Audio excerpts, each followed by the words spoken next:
출애굽기 18장은 학자들에게 많은 숙제를 주는 장입니다. 여러 가지 이유가 있는데요. 좀 이상해요.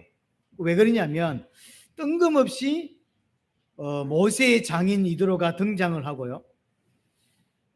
그 모세의 장인 이드로의 조언을 따라서 이제 출애굽에 나온 이스라엘 백성들의 조직을 정비하게 돼요. 이방 제사장의 조언을 들어서 조직을 정비한다니까요. 그것도 그렇고 또 18장의 위치가 굉장히 좀 애매하죠. 오늘 본문에 보면 5절에 보면 하나님의 산에 진처 있다라고 하죠. 그 13절에 보면 모세는 그 하나님의 산에서 이스라엘 백성들의 송사를 해주고 있어요. 재판을 해주고 있다는 거죠. 그래서 그렇게 하면 안 된다. 네 혼자 어떻게 200만 명의 사람들의 그 잘잘못을 따지고 이게 옳다 그러다 이걸 할 수 있겠냐. 일꾼을 세우라. 그래서 뭐 50부장 10부장 뭐 이렇게 세우잖아요. 이런 걸 이제 이도로가 말해준 거거든요. 근데 그 장소가 어디냐면 시내산이에요. 지금 18장은 시내산에서 벌어지고 있는 일이고 19장을 한번 넘어가 보세요. 19장 2절에 보면 그들이 르비딤을 떠나 아직 이 르비딤이에요. 시내산에 도착을 못했죠. 그래서 시내 강야에 이르러 그 강야에 장막을 치되 이스라엘이 거기 산 앞에, 그래서 르비딤을 떠나서 거기 산, 그러니까 그렇게 멀지 않다고 했죠. 시내산까지. 그 시내산 앞에 이제 오게 되고 시내산 밑에 이제 장막을 쳤다는 이야기요. 그러니까 위치가 굉장히 이상하죠. 18장의 내용대로 하자면 18장은 최소한 19장 이후로 가야 되는 거죠. 20장이든 19장 뒤에 가든 이제 위치가 이상한 거예요. 둘 중에 하나겠죠. 뒤에 있는 이야기를 앞에 기록해야 될 이유가 있거나 모세가 생각할 때, 왜냐하면 다 지난 일을 기록하고 있는 거기 때문에 성경이라고 하는 게 시간 순서로 기록하는 게 아니잖아요. 그리고 모든 일을 다 기록한 게 아니에요. 우리가 생각할 때 굉장히 궁금한 걸 성경에서는요 다 뛰어넘어 버리고 우리가 볼 때 별로 안 중요하다 싶은 걸요 굉장히 섬세하게 기록하기도 하고요. 또 어떤 데는 이름들도 여기는 이렇게 돼 있는데 다른 데는 빼먹어 버려요. 뻔하게 알고 있는데도. 우리가 볼 때 그 사람들이 왜 이게 다르지 이렇게 말하지만 쓰는 사람이 목적에 따라서 다 다르게 써버려요. 그게 성경이거든요. 그러니까 둘 중에 하나인 거예요. 뒷일인데 앞에 써야 될 이유가 있거나 아니면 앞에 벌어진 일이지만 마치 뒤에 벌어진 일처럼 가나안 도착을 안 했는데, 아니 그 시내산 도착을 안 했는데 마치 시내산 도착을 한 것처럼 써야 될 이유가 있는 거겠죠. 하여튼 둘 중에 하나입니다. 저는 잘 모르겠어요. 저는 개인적으로 대부분의 이제 생각보다 많은 신학자들은 시내산에 도착하고 난 이야기를 앞에 기록했다라고 이야기를 좀 많이 하고요.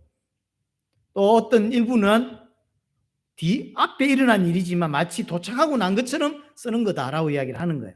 저는 잘 모르겠습니다. 여하튼 개인적으로는 도착한 이유가 더 그래도 맞지 않나 그런 생각을 합니다. 뭐 그분하고 관계없습니다. 여하튼 그렇습니다. 18장의 위치가 굉장히 이상한 거예요. 자, 오늘 뜬금없이 모세의 장인이기도 하고 미디안이라고 하는 나라의 족속의 제사장 역할, 우상숭배를 아주 많이 했다는 이야기죠. 제사장을 하고 있는 이도로가 갑자기 등장을 합니다. 이스라엘을 방문하게 되어졌죠. 방문한 이유를 굉장히 중요하게 쓰고 있는데 1절에 보시면 모세의 장인이며 미디안 제사장인 이도로가 하나님이 모세에게 자기 백성 이스라엘에게 하신 일 곧 하나님께서 이스라엘을 애굽에서 인도해 내신 모든 일을 들었다라고 하죠. 모세를 만나기 전에 하나님께서 이스라엘 백성들에게 행하신 구원의 역사를 이 이도로가 듣게 된 거죠. 듣고 만난 거예요. 만나서 들은 게 아니죠. 듣고 만나게 된 거죠. 어디서 들었을까요? 어디서 들었을까? 하나님께서 이스라엘 애굽에 10가지 재앙을 내리고 또 애굽에서 빠져나올 때 홍해 사건을 일으키셨죠. 그 목적이 뭐였냐면 여호와만이 참 하나님이라는 사실을 온 천하에 알게 하려고, 다른 말로는 전파하게 하려고. 이 성경을 다시 앞에서 한번 가보세요. 보시면 계속 이야기가 반복됩니다. 하나님께서 10가지 재앙을 계속 내리시면서 왜 내리냐를 계속 설명하세요. 그게 뭐냐면 온 천하에 여호와만이 하나님이다 하는 사실을 알게 만들려고, 전파하게 하려고 그랬다는 거죠. 그게 실제로 그럼 그렇게 되었느냐? 앞에 한번 잠깐 가볼까요? 15장을 한번 가겠습니다. 출애굽기 15장을 보세요. 이거는 이제 홍해를 빠져나온 다음에 하나님을 찬양하는 장면입니다. 14절 보시면 찬양 내용 중에 이렇게 있어요. 여러 나라가 듣고 떨며 블레셋 주민이 두려움에 잡히고 에돔 두령들이 놀라고 모압 여웅들이 떨림에 잡히고 가나안 주민들이 다 낙담하였다. 16절에 놀람과 두려움이 그들에게 임했다라고 이야기하죠. 그러니까 하나님께서 애굽에 행하신 그 역사를 주변의 나라들이 다 들었다는 거죠. 그걸 지금 이야기하고 있는 거죠.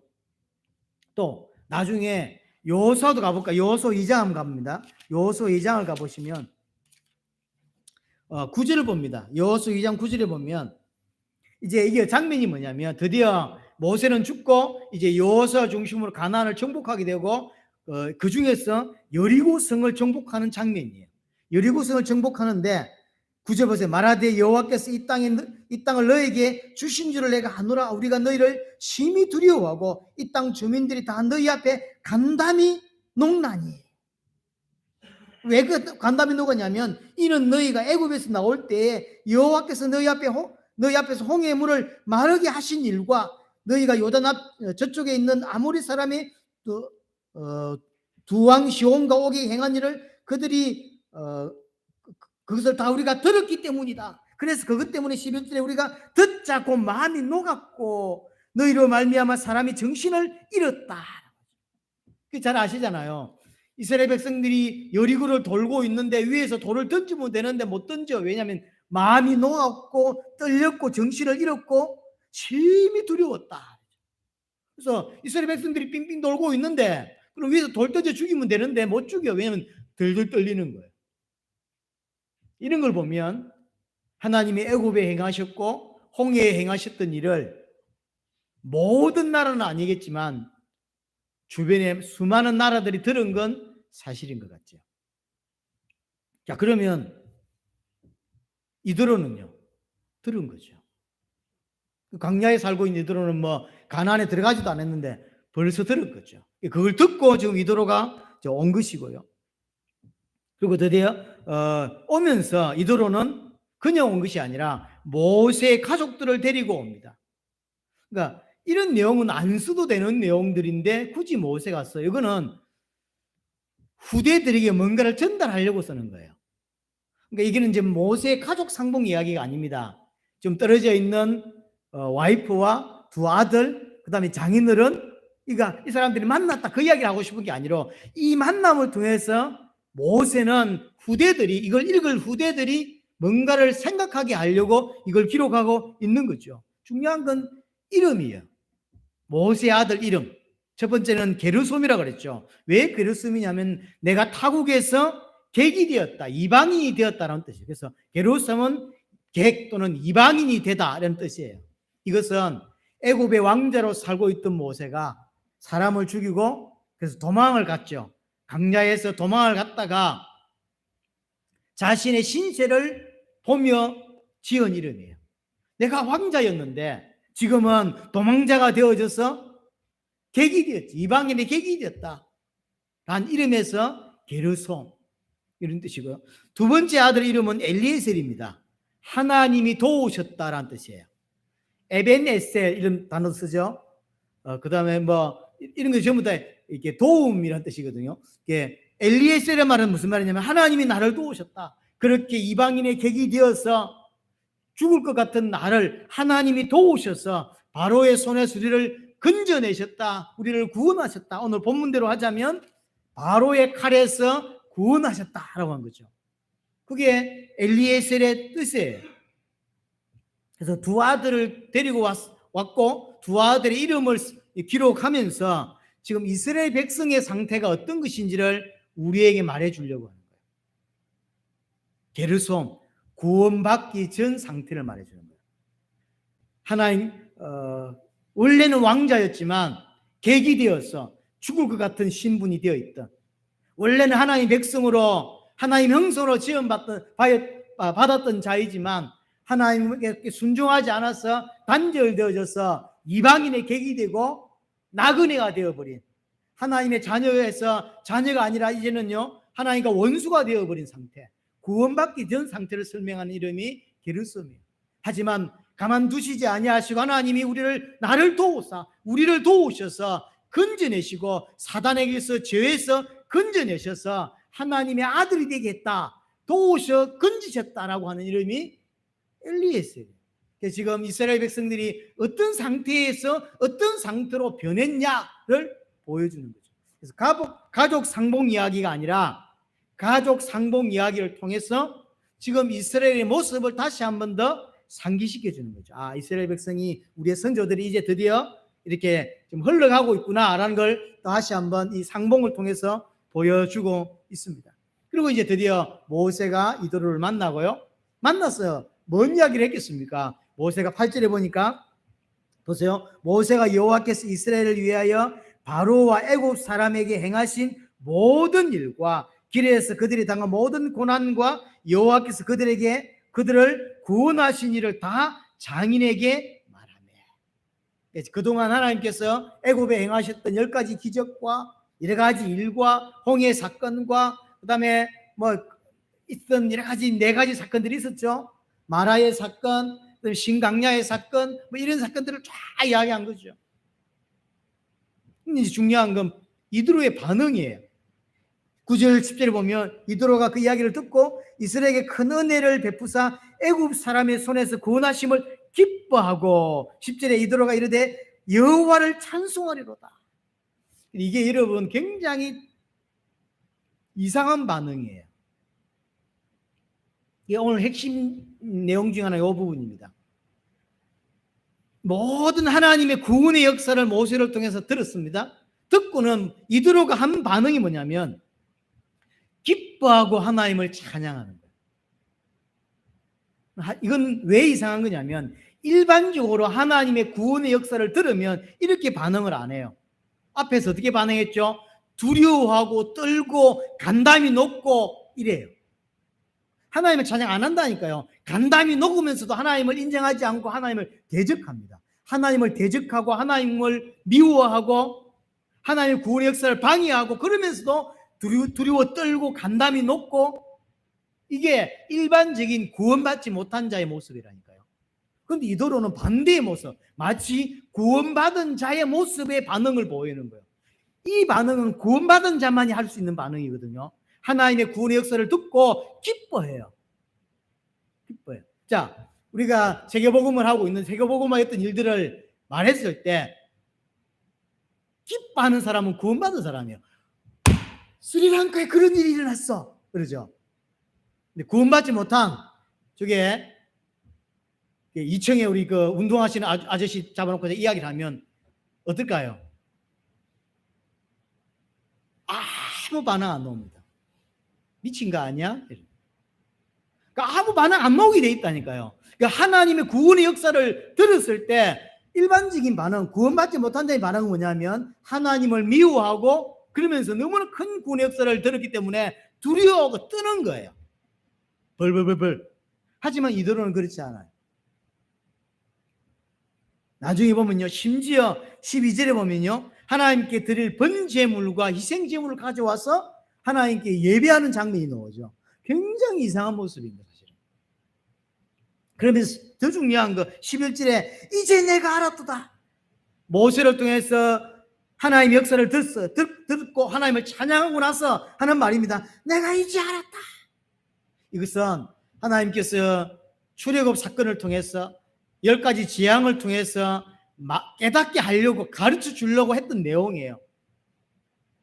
온 천하의 여호와만이 하나님이라는 사실을 가르쳐 주려고 했죠. 그때 하는 말이 알았다는 표현이에요. 알게 한다. 그래서 출애굽기 초반부에 굉장히 많이 나오는 단어가 알았다는 단어야. 알게 할 것이다. 알게 만들 것이다. 온 천으로 알게 만들겠다. 이런 단어가 계속 반복되거든요. 그 단어예요. 내가 이제 알았다. 하나님이 가르쳐 주려고 하는 그걸 내가 알았다. 내가 여호와를 이제 알았다. 저희 세계에 하나님만이 참신임을 내가 이제 알았다라는 이야기인 거죠. 그 뒤에 바로 그 이야기 나오죠. 여호와는 모든 신보다 크시다. 이거는 그 사람들의 언어입니다. 자기들이 생각할 땐 여러 신이 있는 것처럼 설명하지만 실제로는 참 여러 신이 있는 건 아니죠. 그건 우상이고 귀신입니다. 신이 아니에요. 여호와만이 신이다 이 말이에요. 여호와만이 하나님이다 그 말인 거죠. 그래서 이도로의 반응은 굉장히 일반적이지 않고 굉장히 독특하고요. 진짜 하나님이 가르쳐 주고자 하는 걸 깨닫고 있는 그런 모습입니다. 정확하게 깨닫고 있어요. 하나님이 정말로 10가지 재앙과 홍해와 그 다음에 만나 사건이나 마라 사건이나 아멜렉 사건을 통해서 정말로 말하고 싶어 했던가, 여호와만이 참 하나님이다. 여호와가 네 주인이다. 여호와가 모든 거다. 라는 사실을 깨닫게 하려고 그걸 행하신 거거든요. 근데 지금 이도로는 그걸 정확하게 간파하고 있죠. 정확하게 알고 있는 거예요. 놀라운 건 그걸 처음부터 끝까지 봤던 애굽은 깨닫지 못하고 있고, 이스라엘과 싸웠던 아말렉도 깨닫지 못하고 있죠. 사실은 더 억울한 건 구원받았다고 하는 이스라엘 백성도 깨닫지 못하고 있어요.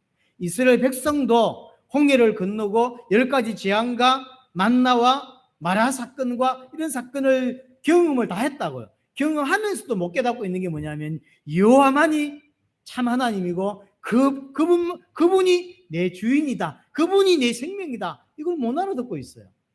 근데 이도로가 이걸 알아듣고 있다. 굉장히 대단한 거죠. 이도로는 하나님이 정말로 깨닫게 하려고 또는 가르쳐 주려고 했던 것을 정확하게 이해하고 있고요. 그 이해한 자의 반응이 오늘 우리가 봤던 기뻐하고 찬양하고 하나님께 예배하고 그리고 올바른 깨달음, 올바른 반응, 정말로 여호와만이 하나님이시다라고 하는 반응이 나오는 거예요. 근데 아까 말했듯이 이 이드로는 미디안 제사장이에요. 그렇죠? 미디안이라는 나라는 대대로 이스라엘을 괴롭혔던 나라고 그 미디안의 제사장이었던 사람이 이드로라는 사실이죠. 근데 어떻게 그 이드로에게서 이런 반응이 나올 수 있었는가라는 거죠. 어떻게 믿는 자의 반응, 그것도 그냥 믿는 게 아니라 진짜로 제대로 믿는 자의 반응을 보인다고요. 믿는 사람은 이스라엘 백성들이 믿는 사람이잖아요, 지금. 근데 이 사람들은 그런 반응이 거의 안 나와요. 계속 원망이 나온다고. 근데 이들은 진짜 믿는 자의 반응이 나왔다. 오늘 18장 1절에서 12절에서 말하고 싶은 가장 중요한 게 이 부분입니다. 그래서 아마 뒤에 있었던 사건임에도 불구하고 앞으로 당겨서 시내산 들어가기 전에 마치 일어난 것처럼 먼저 이야기를 이제 하는 것이죠. 자, 그렇다면 어떻게 이런 반응을 이도로가 할 수 있었는가? 이게 핵심입니다. 이도로란 이름이 출애굽기 2장에 보면요, 이도로라고 되어 있지 않고 르우엘이라고 되어 있어요. 이게 뭐가 진짜 이름인지는 잘 모르겠습니다. 학자들 간에 약간은 분분하더라고요. 어떻게 찾는데 시간이 꽤 걸렸는데요. 이 르우엘이 진짜 이름이냐, 이도로가 진짜 이름이냐, 그건 잘 모르겠어요. 하지만 앞에는 르우엘이라고 나와요. 지금은 오늘은 이도로라고 나와요. 이드로라는 이름이 히브리어는 이트로예요. 이트로. 이트로가 어디에서 나온다면 에테르에서 나왔어요. 에테르 뭐 이렇게 말하는데요. 에테르에서 나왔어요. 이 에테르가 뭐냐면 남은 자라는 뜻이에요. 우리 성경으로 따지자면 거루터기 이런 뜻이 에테르예요. 그게 이드로란 말이죠. 남은 자라는 뜻은 구약 성경 전반에 계속 흐르는 이야기입니다. 예를 들어서 제일 먼저 남은 자가 누구냐 이러면 노아죠. 다 죽고 몇 명을 남겼죠. 그게 남은 자입니다. 다 멸망을 받지만 그 중에 하나님이 다 멸망하지 아니하고 하나님이 구원 주시는 자가 있단 말이에요. 그 사람이 남은 자입니다. 우상에 절하지 아니하고 환경과 조건 상관없이 나는 오직 하나님만 섬기겠다, 하나님만 믿겠습니다라고 하는 사람들, 그 사람을 보고 남은 자라고 표현하고요. 정확히 표현하자면 하나님이 남겨두신 자죠. 남은 자라기보다는 남겨두신 자. 하지만 성경에서는 남은 자라는 단어를 훨씬 더 많이 쓰고 있습니다. 나라가 망했어요. 한두 번 망한 게 아니지 않습니까? 그렇죠? 나라가 여러 번 망했습니다. 아수르에 망하고 바벨론에 망하고 나중에 로마에 망하죠. 근데 그런 망했을 때 망함과 상관없이 그 중에서 하나님이 남겨두신 자가 있는 거죠. 그게 그루터기입니다. 우리가 제일 잘 아는 게 이사야 6장 13절이죠. 밤나무와 상수리 나무가 배임을 당하여도 그루터기가 남아있는 것 같이 내가 이 땅에 거룩한 시 그루터기를 남기겠다. 그게 남은 자죠. 그래서 밤나무가 상수리 나무가 배임을 당한다는 이야기는 뭐냐면 나라가 망한다는 이야기예요. 나라가 망하고 아무도 없는 거 다 망해버렸어요. 근데 하지만 그 가운데 하나님이 진짜 그럼에도 불구하고 나라가 망하고 부모가 죽고 다 망했음에도 불구하고 오직 하나님만 붙잡는 사람이 나오는 거예요. 그게 남은 자죠. 그 사람들이 소수예요. 소수. 예를 들어서 바벨론 포로 생활을 70년을 하고 고레스가 왕이 된 이후에 페르시아의 고레스가 왕이 되고 고국으로 다 돌아갈 사람 돌아가라 하고 했죠. 그러니까 돌아오는 사람, 이 사람을 보고 남은 자라 그래요. 왜 그러냐면 70년 가까운 세월 동안 바벨론에서 살았어요. 처음에는 엄청난 고생을 했겠지만 시간이 지나면서 정착을 한다고. 그럼 지금 예루살렘은 어떻게 되어 있죠? 예루살렘을 왜 가야 되냐면 그 땅에 그리스도가 오실 땅에 가야 되겠고 그 가서 성전을 지어야 돼요. 그래 간다고. 근데 지금 현재 예루살렘은 어떻게 되냐? 폐허가 되어 있어요. 이런 분도 어떻게 할까요? 우리 할아버지 때에 바벨론에 왔는데 이제 히브리어는 다 잊어버렸어요. 이때부터 히브리어가 사어가 됐습니다. 사어가. 왜 라틴어, 헬라어로 성경을 번역하고 신약 성경은 헬라어로 됐다고요? 헬라어로 기록이 됐다고요? 그런 가정들이 왜 있냐면 이스라엘이 자기 언어를 다 잃어버렸어요. 70년 동안. 우리나라도 36년 동안 일본에 앞에 있는 동안에 이름을 바꾸거나 그 일본 언어를 많이 쓴 사람들 있잖아요. 비슷한 거예요. 자, 이런 것 같으면 처음에는 우리 할아버지가 이 땅에 와서 엄청 고생하면서 했는 노예로 왔으니까 근데 이제 정착을 한 거죠. 그래서 나름대로 땅도 사고 집도 짓고 이제 가족도 이루고 좀 사는 거죠. 근데 고레스가 왕이 되더니 가라는 거죠. 할아버지 땅으로 가야 돼. 아니면 아버지 땅으로 가야 돼. 이 배경이 어디냐면 에스더 배경이에요. 에스더는 그 당시 왕비까지 되죠. 그러니까 이스라엘 사람들 중에 이제 정계로 진출하거나 꽤나 돈을 벌거나 꽤나 성공한 사람들도 이제 깔리는 거예요. 우리가 미국 이민 생각해 보면 되잖아요. 처음에 하와이로 어디로 막 고생했는데 한 70년 지나니까 한국 언어 다 잃어버리고 한국은 못 알아들어. 그럼 나름의 정착을 했어요. 국회의원도 되고 하원의 의원도 되고 뭐 돈도 벌고 세탁소도 하고 그래가지고 나름 이제 차도 몇 대 굴리고 이런 이제 벌죠.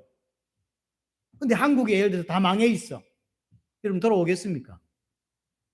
이스라엘에서 바벨론에서 돌아온 사람들을 보고 남은 자라고 하는 거예요. 왜 돌아왔을까요? 돌아오면 고생길이 뻔합니다. 왜냐하면 황폐해져 있고 집도 없어요. 근데 가서 그리스도 오실 땅에 가야 되겠고 거기에 성전 지어야 돼. 잠잘 집도 없는데 성전을 어떻게 짓냐고요. 근데 그래야 된다고 생각하고 돌아오는 사람도 있습니다. 그 사람들이 남은 자. 그럼 간 사람들 중에서 얼마나 돌아왔을까요? 거의 안 돌아와요. 왜 안 돌아올까요? 살만하거든 이제요. 근데 고생해도 하나님 위해 살아야 되겠어. 나는 굶어 죽어도 하나님 위해 살아야 되겠어. 라는 사람들이 있단 말이에요. 그 사람이 남은 자예요. 그래서 소수지만 와서 고생하고 땅을 일구고 성전 짓고 그런 일을 한다. 그게 남은 자입니다. 이도로가 어떤 사람이냐면 남은 자예요. 말도 안 되는 반응을 하는 거예요. 분명히 이방의 제사장이고 우상숭배를 앞장서 했던 사람. 하지만 이 사람이 남은 자예요. 하나님의 역사를 듣고 일반적인 반응을 하는 것이 아니라 믿는 자만이, 그것도 남은 자만이 할 수 있는 엄청난 고생이 주어진다 할지라도 나는 그걸 위해 살겠다, 나는 하나님 위해 살겠다라고 하는 엄청난 반응을 하는 사람, 그게 남은 자고요. 남은 자이기 때문에 이런 반응을 할 수 있는 거죠. 더 놀라운 건 이 사람이 올바로 믿었구나라고 볼 수 있는 게 뭐냐면 12절이에요. 이도로가 번제물과 희생제물을 가져와서 하나님께 예배를 하게 된다. 제사를 하죠. 이게 광야에서 있었던 첫 번째 희생제사입니다. 참 의미가 있어요. 아마 이런 여러 가지 이유로 앞에다 기록하는 것 같아요. 애굽에서부터 모세가 바로에게 한 말, 가나안 가겠다 이런 말 안 했어요. 한 번도 가나안 간다는 이야기를 안 했습니다. 3일 길쯤 가서 하나님께 예배하기 위해서 간다 그랬죠. 목적은 뭐였냐면 하나님께 예배하려고 간다는 거였어요. 그것밖에 이해를 안. 가나안 간다 그랬으면 아예 처음부터 바로는 안 보내줬을 거예요. 근데 3일이라는 단어가 아주 애매한 단어라 그랬죠. 갔다가 돌아올 것 같은 뉘앙스가 있는 단어인 거죠. 그래서 보내주는 게 사실은. 그래서 어쨌든 목적은 뭐냐면 길이 중요한 게 아니라 하나님께 예배하려고. 근데 광야 나와서 바로 처음으로 하는 예배, 처음으로 희생 제사를 드리는데 이스라엘 백성과 모세가 중심이 되어서 드려지는 게 아니라 이도로가 내놓은 그 예물, 정확하게 쓰고 있습니다. 번제물과 희생제물을 가지고 하나님께 예배를 드리죠. 굉장히 아이러니하죠. 그 하나님이 이스라엘 백성을 건져내는 목적이 하나님께 예배하기 위함이라고 말했는데 그 예배를 이방 제사장인 이드로를 통해서 성취되고 이루어지고 있다는 사실. 놀랍죠? 남은 자 이드로를 통해서 하나님께 첫 제사가 드려지고 있습니다. 말 그대로 첫 제사, 그 뒤로는 계속 제사가 이제 이렇게 있습니다. 그리고 12절의 마지막 부분에 보면 모세, 그 다음에 이스라엘의 모든 장로들이 함께 이도로가 떡을 먹는 장면이 있습니다. 12절 마지막 보면 그 앞에서 떡을 먹었다. 그래서 모세와 장로들과 그 다음에 이도로가 함께 떡을 먹어요. 어떤 학자들은 떡은 어디서 났을까 이런 이야기도 합니다. 왜냐하면 먹을 떡이 없어가지고 만나를 좀 내리고 있거든요. 그럼 이도로가 가져왔겠지 뭐 이렇게 해석할 수도 있고. 하여튼 몰라요. 모르는데 일단 떡을 가지고 그걸 가지고 먹고 있는 거죠. 이 떡을 함께 먹는다는 것은 만찬이죠. 그냥 밥 먹었다는 걸 기록하고 싶은 게 아니라니까요. 밥 먹은 걸 기록하고 싶은 게 아니라 지금 이드로가 모세와 그 다음에 이스라엘 백성들 중에 대표되는 장로들과 함께 만찬을 하고 있다는 거죠. 만찬을 하는 건 언제 하는 거냐면 하나님의 구원의 큰 역사가 일어나기 바로 직전에 하는 게 만찬이에요. 예를 들어서 6월절에 엄청난 구원의 역사가 일어났죠. 그럼 이스라엘 백성들이 6월절 만찬을 언제 했죠? 바로 전날 6월절 만찬을 하고 그 다음날 짐 싸고 튀잖아요. 바로 직전에 하는 거예요. 예수님이 제자들과 함께 마지막 만찬을 언제 하죠? 십자가 지시기 바로 전날 하는 거죠. 바로 전날. 지금 19장부터는 지금 어떤 일이 벌어지냐면 시내산에 도착을 한다고. 말 그대로 시내산에 도착해서 하나님을 만나는 일이 벌어지죠. 이것을 위해서 나왔거든. 이 엄청난 구원의 일이란 말이에요. 이것을 두고 앞에다 놓은 거죠. 근데 실제로 이 사건이 뒤에 있었는지 앞에 있었는지는 모르겠어요. 하지만 모세는 왜 그렇게 쓰냐면 이렇게 쓰는 거예요. 하나님의 큰 구원의 역사 앞에다 이걸 놓는 거예요. 이 굉장히 중요한 거죠. 만찬이라는 게 결국 어떤 의미냐면 결국 이드로가 하나님의 언약 안으로 하나님의 백성이 되었다라고 하는 이야기를 말해주는 거거든, 기본적으로는. 하지만 중요한 의미가 있는 거예요. 가장 중요한 기본 의미는 뭐냐면 이드로가 구원받은 하나님의 백성이다. 이드로가 드디어 남은 자로서 하나님 안으로 들어왔다라고 하는 이야기고, 이것이 왜 중요하냐라고 할 때, 자, 언약적으로 따지면 구원은 이방인이 받지 못합니다. 그렇죠? 구원은 이스라엘에게만 임하는 거예요. 원래는 그렇지 않지만, 원래는 아담을 처음 지었을 때는 그렇지 않았어요. 하지만 그 이후에 이게 잘못 변질돼서 일단 기본적으로 구약 성경의 기본 틀은 뭐냐면 이스라엘 백성이 하나님의 백성인 거예요. 그렇죠? 이스라엘 백성이 구원받는 겁니다. 근데 오늘 이도로가 구원을 받았다고 하는 건 원래 이방인, 원래 이스라엘 백성 아닌 자는 하나님을 대적하고 구원의 역사를 들으면 떨고 두려워하고 마음이 높고 이게 정상이라고. 하지만 이방인 중에서 하나님이 준비한, 하나님이 남겨놓은 자가 있는 거죠. 그 자는 구원받은 자의 말씀이 선포되었을 때, 하나님의 구원의 역사를 듣게 되었을 때 돌아오는 일이 벌어지고 그런 일이 벌어지는 거죠. 그래서 결국 이게 하나님의 구원의 은혜가 담겨 있는 내용이에요. 절대로 이방인이 구원받을 수 없는데 이방인이 구원받는 일이 벌어졌다는 거죠. 이방인 중에 남은 자가 하나님께 돌아왔다는 게 보여주는 것이거든요. 이런 사람을 보고 남은 자라고 하는 거죠. 남은 자. 이스라엘이 애굽에서 빠져나갈 때 이스라엘만 빠져나온 게 아니라고 분명히 말씀을 드렸죠. 잡족들이 빠져나왔다 그랬죠.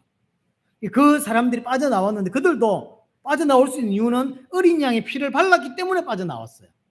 이스라엘만 어린 양의 피를 바른 게 아니라 그걸 들은 그 잡족들도 그걸 발랐던 거죠.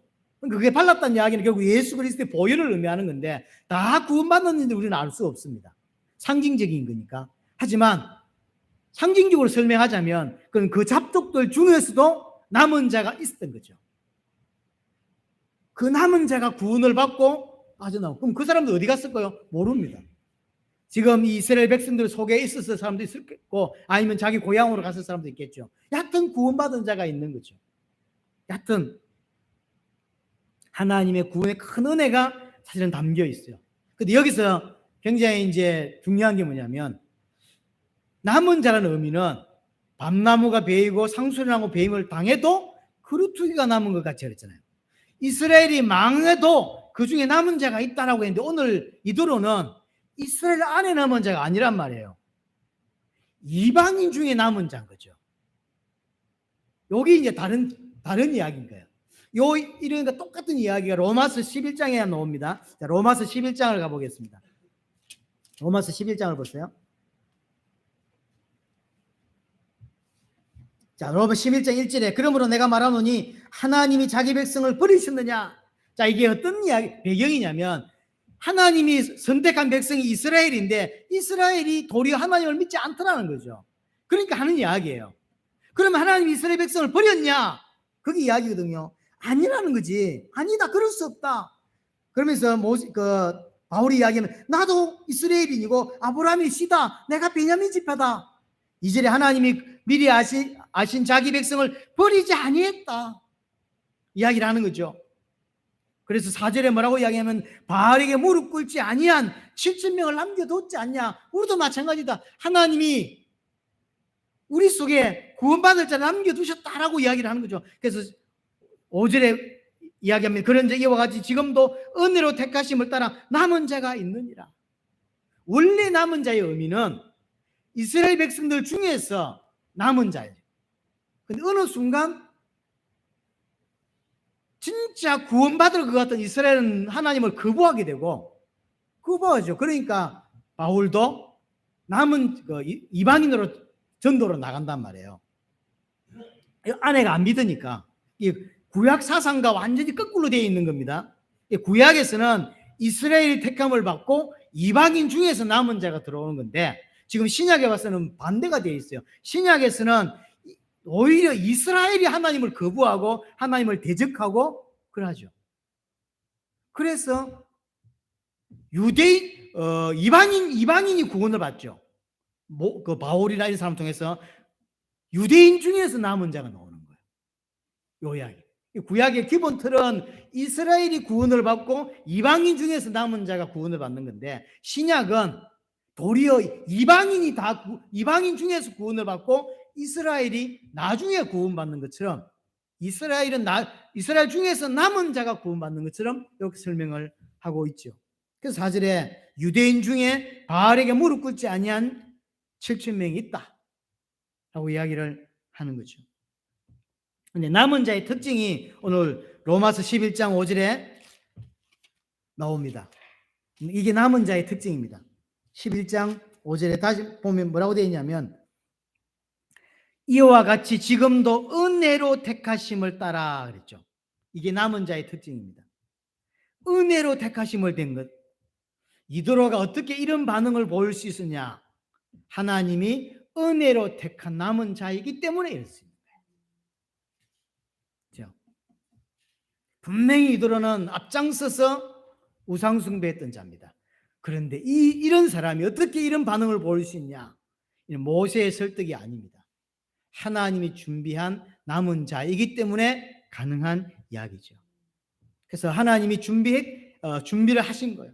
소문을 듣게 하시고, 그래서 소문을 듣고 하긴 해야 되겠다 싶어서 이 타이밍에 넘어오는 거예요. 넘어와서 단순히 모세를 만나려고 하는 게 아니죠. 단순히 이스라엘 백성들을 아니면 내 손자를 지 아버지 만나게 해주려고 하는 게 아닙니다. 이 엄청난 구원의 역사를 내가 하긴 해야 되겠다. 그래서 모세를 만나러 오는 거죠. 그 만날 수 있도록 듣게 하셨고 대부분의 들은 사람은 두려워 떨지만 이들로는 확인하기 위해서 이 엄청난 이야기를 그래서 오는 거예요. 와서 듣게 되고 들으니까 믿어지게 되는 계시가 되는 은혜가 있었던 거죠. 이게 뭐냐면 이게 하나님이 행하시는 전도고 이게 선교입니다. 세계복음 이렇게 일어납니다. 지금 당세복이 딱 이렇게 했죠. 그래서 우리가 이걸 알고 한 건 아닌데 제가 이 오늘 본문을 보면서 야 이걸 어떻게 이렇게 했지? 똑같은 내용이에요 사실은.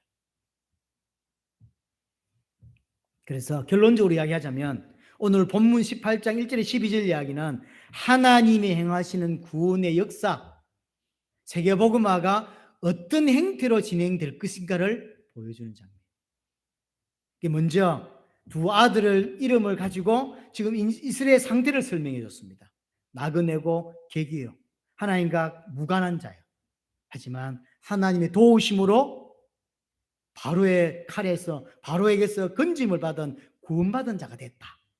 하나님의 은혜인 거죠. 그걸 설명해 주는 것이고 드디어 이스라엘 6월절 어린 양의 피로 이스라엘 구원을 받습니다.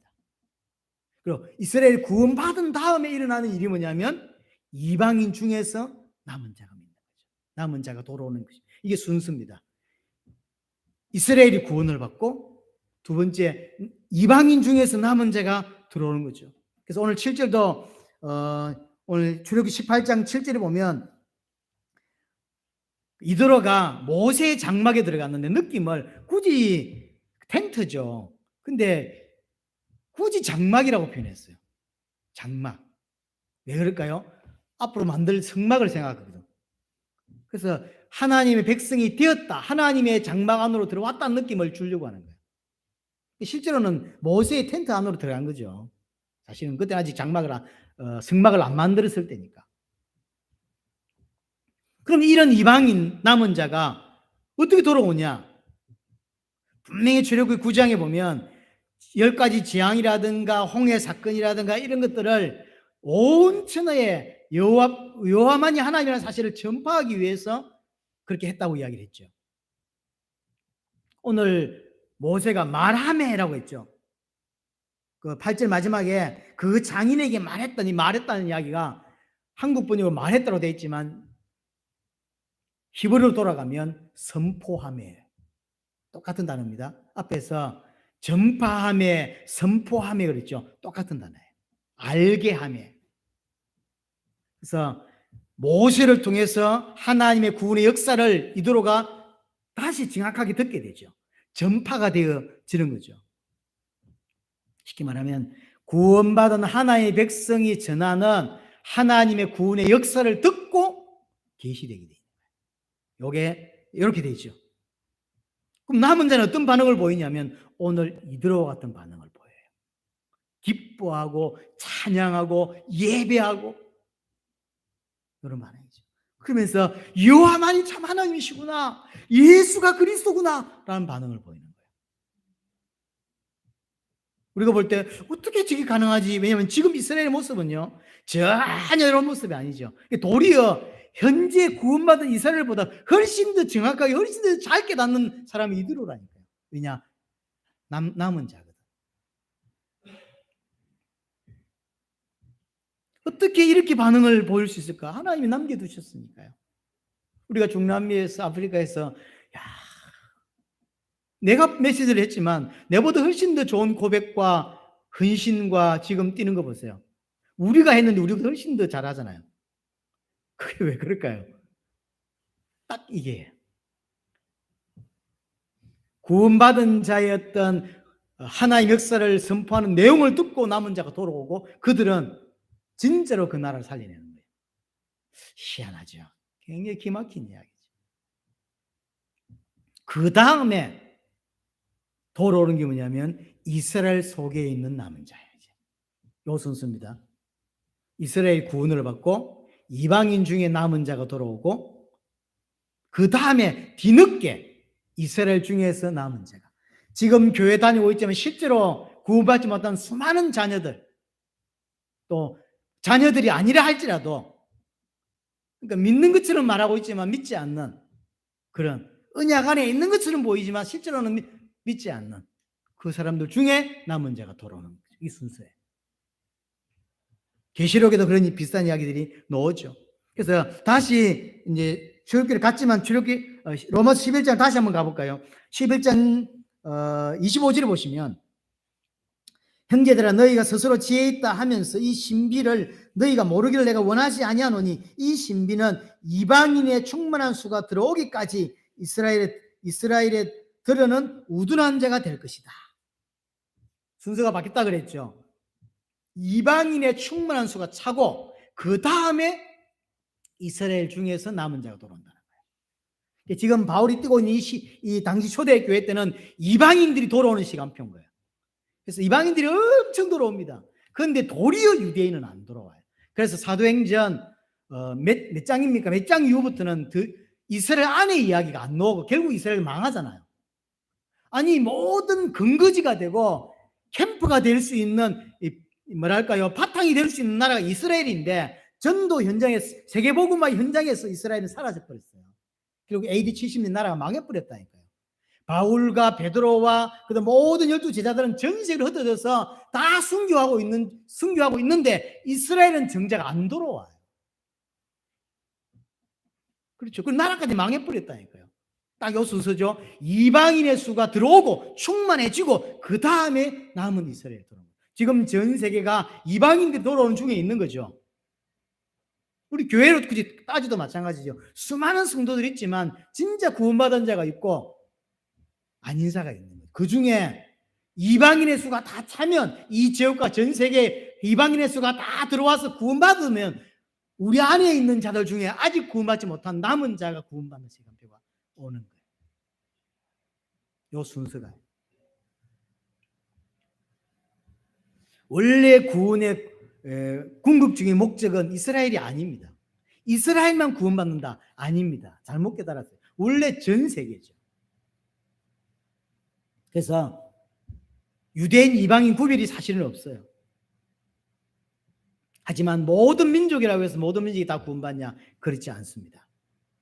모든 민족 안에 남은 자만 돌아옵니다. 그거를 로마서에도 9장에서도 계속 이야기를 하죠. 다시 가볼까요? 로마서 9장 보면 27절에 보시면 9장입니다. 앞에 보면 9장 27절에 보면 앞에 보면 넘어가고 이스라엘 자손의 수가 비록 바다의 모래 같을지라도 이스라엘 수가 바다 모래 같을지라도 남은 자만 구원을 받는다. 한국 교회만 100만 명 어마어마하면 1000만 명 아닙니다. 남은 자만 구원받아요. 남은 자만. 교회 다닌다고 구원받는 게 아닙니다. 이스라엘 백성이라고 구원받는 게 아니에요. 원래 이스라엘 백성은 구원받아야 되는 사람들이에요. 근데 아니라니까요. 남은 자만 구원을 받습니다. 29절에도 마찬가지죠. 29절에도 그 이야기를 똑같이 하고 있습니다. 하나님이 우리에게 씨를 남겨두지 아니하셨으면 다 망했을 거다. 소돔 고모라. 하나님이 소돔 고모라 같은 다 망해도 그 안에 남겨둔 자가 있었다는 거죠. 그 얘기를 하고 있는 거죠. 남은 자는 이도로와 같은 반응을 보입니다. 그래서 출애굽은 이스라엘 백성보다 이도로가 훨씬 더 정확한 구원을 깨닫고 있습니다. 이제 내가 알았다라고 이야기하고 여호와만이 하나님이다라고 이야기를 합니다. 다른 사람들은, 이스라엘 민족을 포함한 다른 사람들은 보고도 깨닫지 못하는 것인데 교회 안에 들어와서 진짜 구원을 듣고도 못 깨닫는 거예요. 근데 밖에 한 번도 복음을 듣지 못한 자가 한 번 듣고 알아듣는 일이 벌어지는 거죠. 참 희한하죠. 아프리카의 그 저 중남미에 딱 한 번 메시지 선포했는데 기가 막힌 니드로 같은 사람들이 탁탁 튀어 올라오는 거예요. 이해가 안 되는 거예요. 가장 곤혹스러울 때가 뭐냐면 그들이 내게 목사님 교회 성도들도 이런 반응을 합니까? 라고 할 때 제 대답을 잘 못합니다. 목사님 교회 성도님들도 이 교재 가지고 현장에서 이렇게 하십니까? 난 대답을 못했어요. 그 질문을 여러 번 받아봤어요. 우리한테는 그렇게 잘 가르치는데 목사님 교회 성도들은 이거 책 들고 진짜 현장으로 이렇게 뛰어다니냐? 눈을 회피했습니다. 일이 된다니. 근데 이게 사실 이러면 안 되는 게 정상이죠. 하지만 이렇게 된다고 성경이 이야기하고 있는 거예요. 이스라엘이 돌아오고 이방인 중에 남은 자가 오른 기막힌 이들이 돌아오고 그 다음에 우리 안에 이제 다시 남은 자 중에 남은 그 이스라엘 안에 남은 자가 돌아오는 일이 벌어지는 거죠. 이게 어떻게 가능하냐? 하나님이 남겨두시기 때문에. 복음이 깨달아지고 그 복음의 가치가 정말로 깨달아지는 사람이 있다면 그것은 여러분의 실력이 아닙니다. 지금 목사님 말이 이해가 된다. 정말로 예수가 그리스도라는 이 복음이 난 정말로 이해가 되고 믿어진다 라고 하는 사람은 여러분의 실력이 아니에요. 하나님의 은혜인 거예요. 하나님이 남겨두시기 때문에 들리는 거예요. 하나님이 남겨두지 않은 사람은 이 이야기가 안 들립니다. 그렇죠? 그래서 우리가 이 땅에 이드로와 같은 자들이죠. 예수가 그리스도라는 복음이 들려지고 우리가 원래 이방신을 섬기고 내 육신을 위해 살고 세상을 위해 살았던 자였습니다. 이드로와 별반 다르지 않았던 자였습니다. 하나님 은혜로 남겨주셨고 하나님 은혜로 이 어마어마한 교회들 중에서 이 엄청난 교회들 중에서 안사렘은 얼마나 교회가 많습니까? 이 중에서 우리를 남겨주셨던 거죠. 남겨주셨다는 증거가 복음이 깨달아지는 거예요. 이드로와 같은 반응이 나오는 거예요. 여러분 인생에 이드로와 같은 반응이 나오고 하나님을 찬양하고 올바르게 예배하는 여러분 되시기를 바랍니다.